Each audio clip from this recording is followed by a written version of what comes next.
তার রাসূলের আনুগত্য করলে আপনি ঝগড়া বিবাদ থেকে বিরত থাকবেন, পরস্পর ঝগড়া হবে না ইনশাআল্লাহ।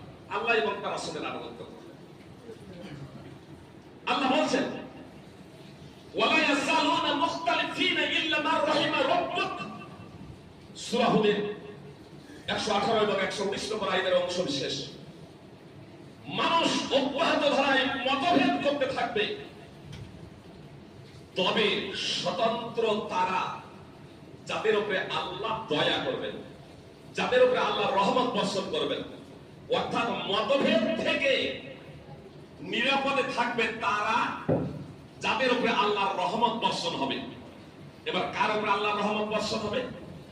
আল্লাহ বলছেন ওয়াতিউল্লাহ ওয়া রাসূলা লাআল্লাকুম তুরহামুন, আল্লাহ এবং রাসূলের আনুগত্য করো, তোমাদের প্রতি দয়া করা হবে, তোমাদের প্রতি রহমত বর্ষণ করা হবে। সূরা আলে ইমরান 3 নম্বর সূরা 132 নম্বর আয়াত।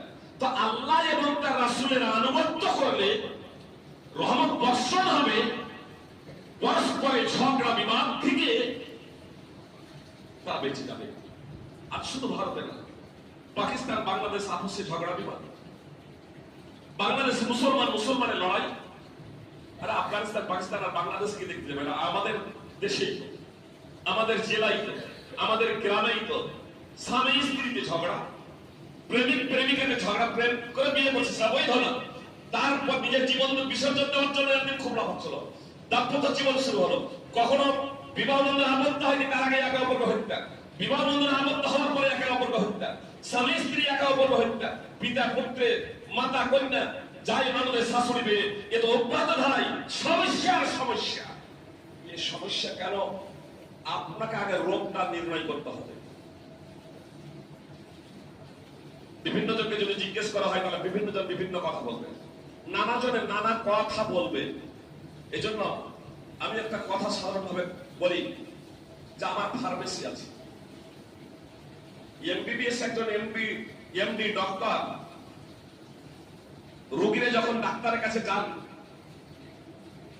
জিজ্ঞাসাবাদের পরে ওষুধ রাখেন, ওই এমডি ডক্টর তিনি কিন্তু ওষুধ দেন না, ওষুধ লিখে দেন আর প্রেসক্রিপশন নিয়ে ওই রোগীরা তখন আমার ফার্মেসিতে আসে, আমি তখন তাদেরকে ওষুধ, প্রেসক্রিপশনে যা লেখা আছে ওষুধ তখন আমি তাদের জন্য দিয়ে দিই।